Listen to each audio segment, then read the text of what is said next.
देखो next concept है हमारे पास distance of a point from a plane. ये कोई एक पॉइंट है P, ठीक है, और हमारे पास यहाँ कोई एक A मान लेते हैं इस पॉइंट को, इसका पोजीशन वेक्टर है A, ठीक है, और ये प्लेन है हमारे पास। प्लेन की इक्वेशन है R dot n is equals to D। अब इस पॉइंट से इस प्लेन तक का डिस्टेंस चाहिए, यानी कि ये डिस्टेंस परपेंडिकुलर डिस्टेंस P है।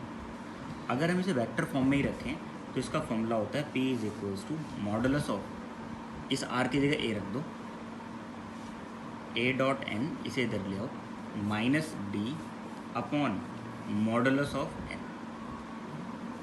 ये फॉर्मूला होता है किसका? Distance of a point from a plane, vector form में। मैंने इसलिए बताया ये क्योंकि अगर ऐसा लिखा हुआ ही आ जाए तो तुम्हें चेक करना पड़ जाए।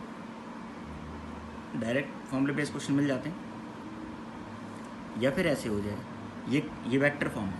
अगर ax plus B Y plus C Z plus D equal to 0 है, ये कार्टेशियन फॉर्म प्लेन की। ये कोई पॉइंट है P, x1 comma y1 comma z1। अब इस पॉइंट से यहाँ तक का जो डिस्टेंस, इसे A मान लेते, कैपिटल A, यहाँ से यहाँ तक का डिस्टेंस मान लेते P। तो ये P कार्टेशियन फॉर्म में लिखा जाए तो कैसे लिखा जाएगा? A x की जगह x1 प्लस B, इस y की जगह क्या आ जाएगा? y1 प्लस C, इस z की जगह क्या आ जाएगा? z1 minus D upon under root A square plus B square plus C square. अब देखो ये और ये चीज़ सेम है। कैसे? हमने क्या किया, इस x की जगह x1 रखा, y की जगह y1 रखा और z की जगह z1 रखा, है ना। यहाँ भी तो हमने ऐसा ही किया था, इस r की जगह क्या रख दिया था? A रख दिया था। देखो ये x y z general point होता है, ये भी r क्या होता है? जनरल होता है। तो इस x y z की जगह गिवन पॉइंट रखा है हमने, x1 y1 z1, और ये इधर रखा D, प्लस का D ऐसी रह जाएगी। अगर इधर होता तो इधर माइनस C ले आते, ठीक है। यहाँ भी हमने वही किया, इस R की जगह क्या रख दिया? A वेक्टर रख दिया, A डॉट n, इस D को इधर लिया माइनस D, ठीक है। अपॉन में क्या किया है? इस n का मॉडुलस लिया। यहाँ भी तो हम वही ले रहे हैं, जो नॉर्मल वेक्टर होगा यहाँ पे वो क्या लिखा जाएगा? AI plus BJ plus CK, ये भी तो वही होगा। तो अपॉन में तो under root A square plus B square plus C square, यानी कि n का मैग्नीट्यूड ही आ रहा है ना।